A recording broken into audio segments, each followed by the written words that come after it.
She thought missing appointments was no big deal. But this judge just snapped, and what happens next changes everything.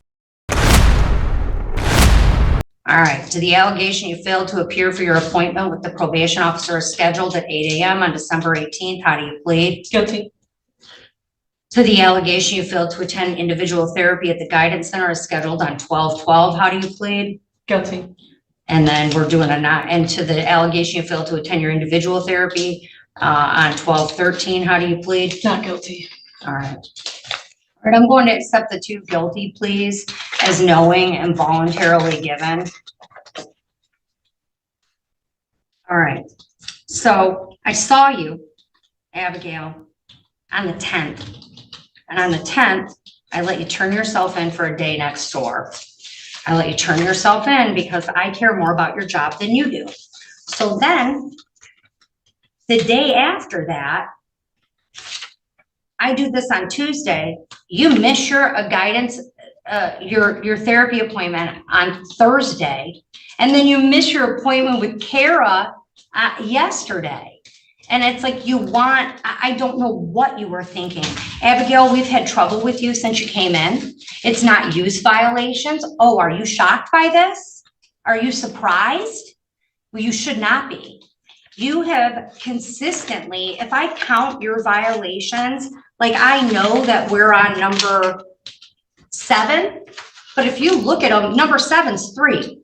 Number 6 was 1, 2, 3, 4, right? I mean, it's like Kara's bunching them because it makes sense when you have that many violations in a short period of time.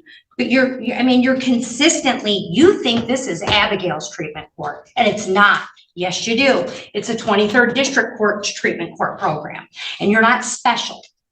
You're not special in this program. Everyone else has to show up, and they have to do what they have to do to survive, but not Abigail.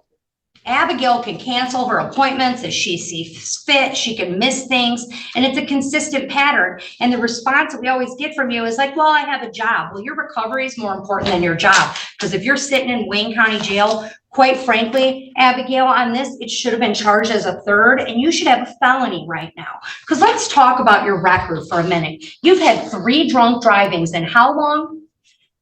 Within a couple of years. Right? When was your first one? February of 2023. Okay. When was your second one? December of last year. Of 23? Yes. Okay. Oh my gosh. When was your 3rd? April.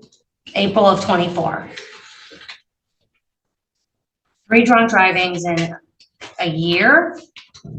Less than a year? Am I bad at math? Oh, just over a year. Just over a year. 3 drunk drivings. How old are you? 23. Your last drunk driving, Abigail, you drove the wrong way on which freeway? Which one? 75. 75 is, we are miles out of Detroit. One of the busiest freeways in the state of Michigan, and one of the busiest areas in the state of Michigan. And you drove the wrong way on the freeway. That's how drunk you were. I understand, Your Honor. Okay, well, we're going over it because I don't think you do. I genuinely do not think you understand. And then you wouldn't stop for the cops. And a cop had to tap your car to get you to stop and get you from killing someone else or killing yourself at 23 years old. Your 3rd one in just over a year. And you got a gift. One, you got your life. You're not dead. You're not in prison for killing someone else, which is a miracle, going the wrong way on one of the busiest freeways, probably in the country. We're the Motor City, and you're driving the wrong way on one of the busiest freeways outside of Detroit. Then you get the benefit somehow of, instead of having a felony, you get the benefit of getting a misdemeanor for this. And in exchange, you have to do a treatment court program. That's the thing. And you should have been doing prison time. You should have been. or at least significant jail time, and you were given a gift and you have squandered it. I have watched you since you come into this program. You think you're better than the other women in the program. It's clear to me. You think that, well, I'm going to start sponsoring someone, and you have all this time for all of these other activities. You don't have time to show up and do the things you have to do to stay out of jail. And I've had it. You're about to get the wake-up call of your life, Abigail. I'm talking. I'm about to give you the wake-up call of your life, okay? Because have you ever been to Wayne County Jail? No. Okay, you're about to go in just about 3 minutes. But let me tell you something. I have been to Wayne County Jail. I've been to Wayne County Jail a lot. I was there when I was a defense attorney, and I was there when I was a prosecutor. And it is not a nice place. It is not a pleasant place. And me giving you a day next door is not teaching you anything. I need you to understand you are looking at months in jail. Months. And quite frankly, even at their new facility, probably one of the grossest jails I've ever been in. And with people who are sitting in jail, awaiting trial or sentencing on pretty significant crimes. And you'll probably think you're better than them. And you're not, Abigail, because that's where you should be. So you are getting the wake-up call of your life. You're going to sit down in the Wayne County Jail. What's your rec? 3 days. 5 days. You're doing 5 days in the Wayne County Jail. You got nothing else to do? Forget your job, forget everything else, Abigail. I want you to understand this. I want you to really reflect on the next 5 days. I want you to sit there and think, is that the life you want? Or do you want to comply? I'm talking. You can either comply with this program and get it together, or you can go do your 90. It makes no difference to me. I prefer you be here. I prefer you get the help you need, because whether you realize it or not, you have a problem, and you belong in this program more than a lot of the other women that are here. Because what you have done on these 3 offenses is abysmal. It's terrifying.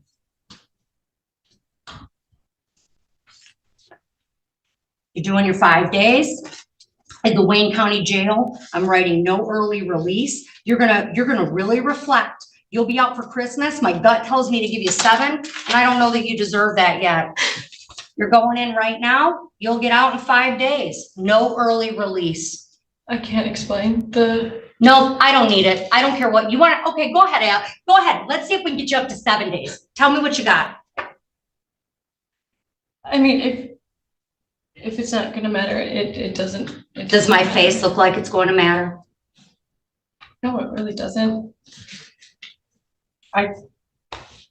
I had a lot of really nice things to say about the program. I really appreciate being here. I understand that what I did is absolutely horrible. I feel awful about it every single day.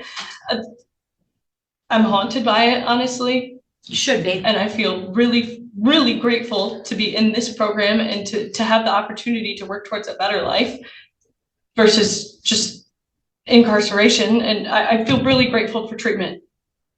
Well, show up and do the program or go sit in jail. That's your option. I was throwing up all week. I haven't eaten in 6 days. That's why I missed on Wednesday. Abigail, listen to me. I'm going through an epilepsy diagnosis. I'm having seizures in my sleep. I slept through a therapy appointment, and I have a text from Josh that says any day that we need Zoom, we can use it. And then I showed up. And then he told me that we couldn't use it. It was a misunderstanding, miscommunication on his part or mine. I don't know, but I genuinely, I took everything into account the last time I was in front of you, and I took. And then you immediately missed another appointment, and I'm done. I don't want to hear anything else. I'll mark your file medical. Enjoy your 5 days in the Wayne County Jail. When you come back, you can tell me whether you want to be here or whether you want to give your spot up for someone who's earned it. There's a hearing date for the. I don't care about the other violation. Dismiss it. All right, come on up. Miss Heiss, I need you real quick at the podium. I need to give you your appeal rights. All right, Miss Heiss, I did not give you your appeal rights, and I want to make sure you know them. An appeal to circuit court may be taken within 21 days from the date of your sentence, or as permitted pursuant to MCR 6.625 parent B.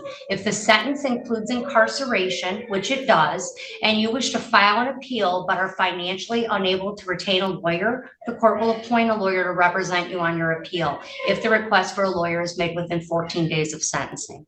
Understood? Yes. Okay, thank you, Ms. Heiss. You're all set. Can you please not make Ms. Heiss listen to that for too long? Is Kara still here? She go down. I don't.